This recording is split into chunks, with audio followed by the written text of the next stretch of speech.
जय Jagannath. अभिप्तास unique world को स्वागत। आजिर भिडियो रे आपण माने देखिबे विद्यालय परिचालना कमिटीर पुनः गठन 2024-25 पई आयोजित पीटीए बैठकर रिजोल्यूशन आमे किपरि लेखिबा। पीटीए बैठक आगरु प्रथमे गोटे स्टैंडिंग कमिटी बैठक डका जाय थाए एवं एही बैठक रे आपणक विद्यालय रे केउ दिन पीटीए बैठक हबो ताहा निर्धारण होइथाए।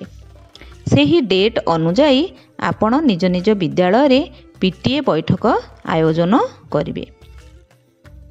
एही पीटीए बैठक रे परिचालना कमिटी गठन कराजिबो एवं एहार रिपोर्ट आमर ऑफिस रे प्रदान करिबाकू हेबो। एहार ठीक 7 दिन परे परिचालना कमिटीर सभापति एवं उपसभापति बछाजिबो। तेणु चलंतु देखिबा एही पीटीए बैठकर रिजोल्यूशन टी आमे किपरि लेखिबा। हेडिंग दिया जिवो विद्यालय परिचालना कमिटी पुनः गठन 2024-25 पीटीए बैठक। प्रथमे अधिवेशन रो नंबर देबे, तापरे तारीख लिखिबे, अद्य ता सेठी तारीख पकाइबे, बार लिखिबे एवं केउ समय रे आपणक विद्यालय रे पीटीए डाकिछंती तार समय उल्लेख करिवे। तापरे निज निज विद्यालय रो नाम लिखिबे। आम सरकारी प्राथमिक विद्यालय विकासपुर ठारे प्रधान शिक्षयित्री आवाहन क्रमे शिक्षक शिक्षयित्री तथा अभिभावक मिलित सहयोग रे एक बैठक अनुष्ठित होइथिला। उक्त बैठक रे निम्न प्रस्ताव मान आलोचना होइथिला। निर्धारण 1। विद्यालय परिचालना कमिटीर कार्यकाल 3 वर्ष पूर्ति होई जाइथिबा जोगु ओडिशा विद्यालय शिक्षा प्राधिकरण रो पत्र संख्या 9153 तारीख 28/9/2021 अनुଯାयी विद्यालय परिचालना कमिटी पुनः गठन पई स्थिर हैला। निर्धारण 2। विद्यालयर सर्वांगीन उन्नति निमंते उद्यम करिबा विद्यालय परिचालना कमिटीर मुख्य कार्य अटे। तेणु प्रधान शिक्षयित्री कमिटी गठन संबंध रे आलोचना करथिले। उपस्थित अभिभावकंक मध्यरु 6 जन पुरुष एवं 6 जन महिला को एसएमसी रो सभ्य और सभ्या रूपे प्रस्ताव और समर्थन माध्यम रे बछागला। एहार अर्थ हैला जणे जनकर नाम प्रस्ताव रे देबे एवं अन्य जणे तांको नाम को समर्थन करिवे। एही परि भाबरे मोट 12 जन बछा जिवे। 6 जन हेउछंती फीमेल मेंबर एवं 6 जन हेउछंती मेल मेंबर। सेही 6 जन फीमेल मेंबर मध्यरु जणे रहिबे एससी एसटी कैटेगरी रो एवं आउ जणे रहिबे इकोनॉमिकली वीकर सेक्शन रो।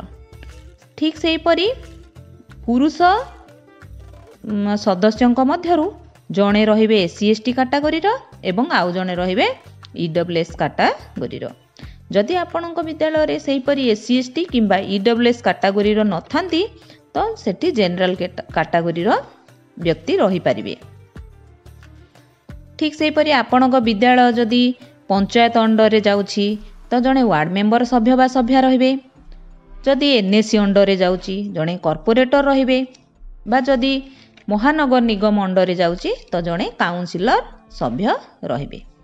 तापरे जणे आशा कर्मी रहिबे, जणे अंगनवाड़ी कर्मी रहिबे, आउ जणे विद्यालय कैबिनेट रो सभ्य रहिबे, जणे मीना मंचर सभ्य रहिबे, आउ जणे प्रधान शिक्षक बा शिक्षयित्री रहिबे एवं अन्य जणे सहकारी शिक्षक बा शिक्षयित्री रहिबे।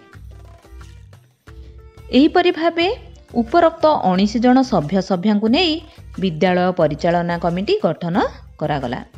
उक्त सभ्यवृंद विद्यालयर सुपरिचालना करिबा पई प्रतिश्रुति देले। निर्धारण 3 रे रहइबो विद्यालय विकास योजना प्रस्तुत करिबा, विद्यालयर कार्य को देखिबा, सरकारी तथा विभिन्न उत्सरु आसुथिबा अनुदान उपरे नजर रखिबा एवं विद्यालय रे सीडब्ल्यूएसएन पिलांक नाम लेखा किपरि होई पारिबो देखिबा आदि विभिन्न कार्य विद्यालय परिचालना कमिटीर ए विषय रे विशद भाबरे आलोचना हैला। शेषरे प्रधान शिक्षयित्री समस्त को धन्यवाद अर्पण पूर्वक सभासांग घोषणा कले। राइट साइड रे प्रधान शिक्षक शिक्षयित्री स्वाक्षर रहिबो एवं ता तले आपण सरपंचक स्वाक्षर रखिबे एवं एग्जीक्यूटिव ऑफिसर स्वाक्षर रखिबे जदि आपणक विद्यालयटी पंचायत अंडर रे जाउछि। काहेकि ना से माने जणे जणे हेउछंती हमर स्टैंडिंग कमिटी रो सदस्य। ठीक सेहि परि जदि आपणक विद्यालयटी कॉर्पोरेटर बा काउंसिलर अंडर रे जाउथिबो एनएसी बा महानगर निगम अंडर रे तो कॉर्पोरेटर काउंसिलर सिग्नेचर मध्य आपणक खाता रे रहिबो। एवं लेफ्ट साइड रे आपण बैठक रे योगदान करिथिबा अभिभावक शिक्षक शिक्षयित्री परिचालना कमिटी रो स्वाक्षर रखिबे। एही परि भाबरे सांग माने आमे विद्यालय स्तर रे पीटीए मीटिंग रो रिजोल्यूशन टी लेखिबा एवं एहार ठीक 7 दिन परे पुणी आमे हमर एसएमसी खाता रे आमे पुणी रिजोल्यूशन हेबो एवं सेही दिन आपणकर सभापति एवं उपसभापति चयन कार्य हेबो।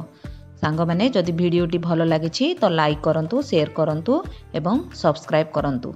रहुछि धन्यवाद।